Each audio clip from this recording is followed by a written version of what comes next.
Before I get started with today's video, I want to take just a quick second to ask you to subscribe to the channel if you haven't already done that.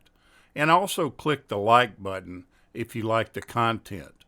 That really helps my channel out. And I want to keep producing these videos for your enjoyment. So if you don't mind, please subscribe and click the like button.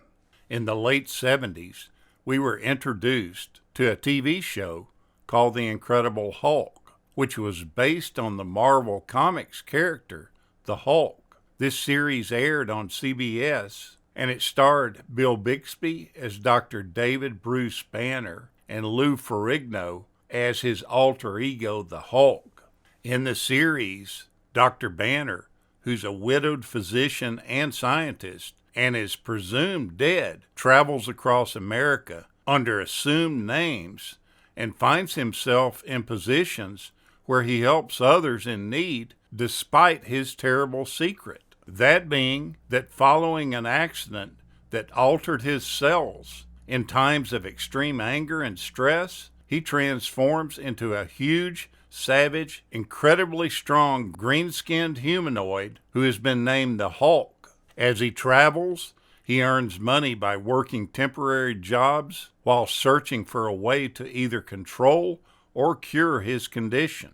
All the while, he is obsessively pursued by a tabloid newspaper reporter, Jack McGee, who is convinced that the Hulk is a deadly menace whose exposure would enhance his career. The opening credits show the Hulk picking up a car and rolling it down the hill. This was not a special effect. When they were filming the scene, the steel cable that was supposed to help Lou Ferrigno lift the car broke. It was 4 a.m., cold and wet, and Ferrigno had been working 18-hour days to refilm all the Hulk scenes for the pilot, in that the role had originally been played by Richard Kiel. Ferrigno was so frustrated with the shot that he decided to lift the car himself rather than wait for the special effects team to try to reset the cable. As I just mentioned, Richard Kiel was originally supposed to play the part. However, as the pilot began filming, the producers just felt that he wasn't bulky enough for the role.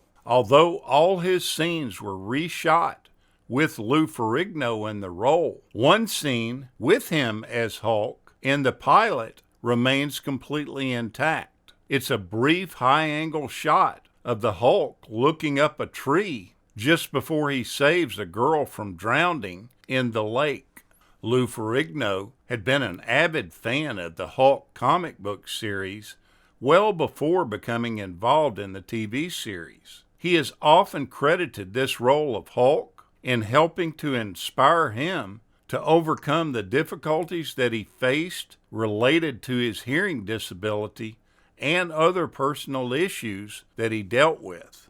The Hulk is always barefoot in his roles, but in the outdoor scenes, Ferrigno often wore Hulk green slippers to protect his feet.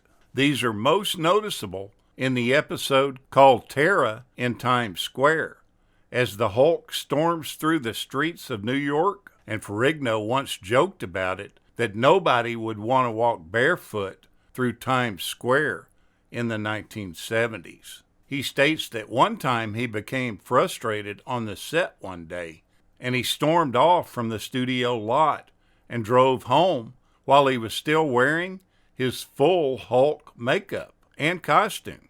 He said that while he was driving home, people gawking at him actually caused a passing motorist to have a minor accident while they were trying to catch a glimpse of him.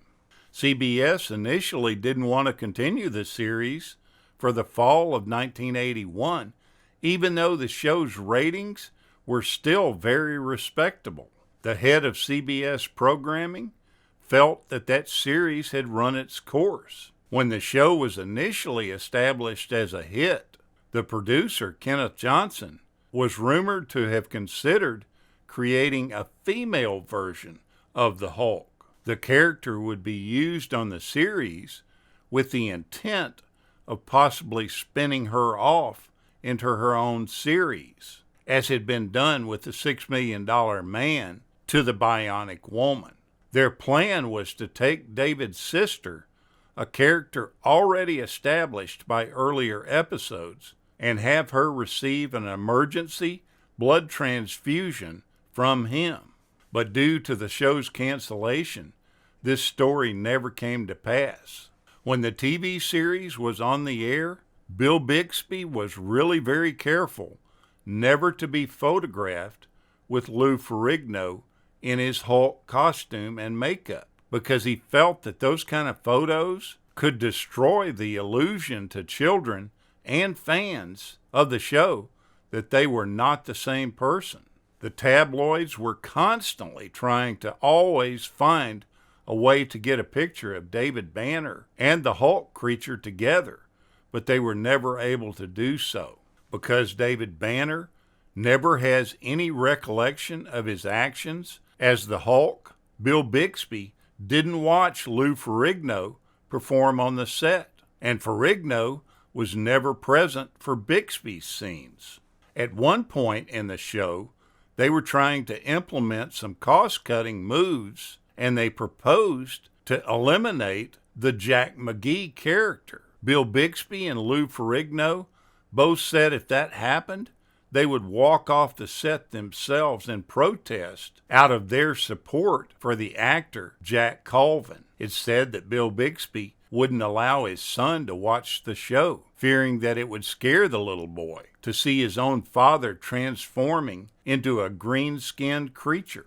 The show's producers have changed the name from Bruce Banner to David Banner to humanize this character more and pull him away from the Superman stereotypes where all the characters have alliterative first and last names. Lois Lane, Clark Kent, Peter Parker, Lana Lang, John Jones, etc. So they changed the name to David. Bruce is now the character's middle name. David Banner is said to be both a physician and a scientist in the narration during the opening credits. The TV series establishes Banner as an MD with a PhD in nuclear physics. However, the comic book only establishes Banner as being a genius physicist, with no mention of him being a trained medical doctor.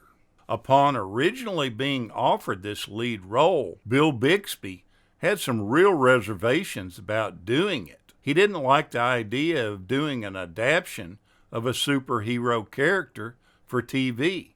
He felt like it might be ridiculous. However, upon reading the script for the pilot episode, he began to like it and became more enthusiastic and decided to play David Banner. For much of his life, Bill Bixby had many lady friends, but the relationships tended not to last very long. As he got older, he got more serious about love and eventually married actress Brenda Bennett. They got married in 1971, and then in September of 1974, his wife gave birth to their son Christopher Sean.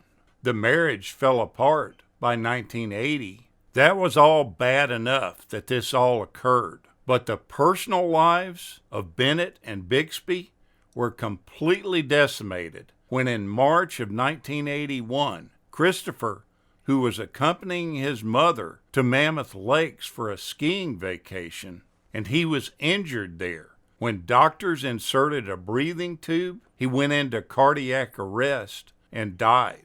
With the loss of his son, Bixby felt intense anger, much of which was directed at Bennett, his ex-wife. But on April 7, 1982, she took her own life by shooting herself in the head. Bixby was completely devastated by all this tragedy. He just didn't care about anything at the time. From that point on, his heart just wasn't really into the show, even though working was his only way of coping with all this drama in his life. The series went into immediate syndication in September of 1982, and it can be found on cable on a lot of networks. It's really fun to go back and watch some episodes of this classic late 70s TV show.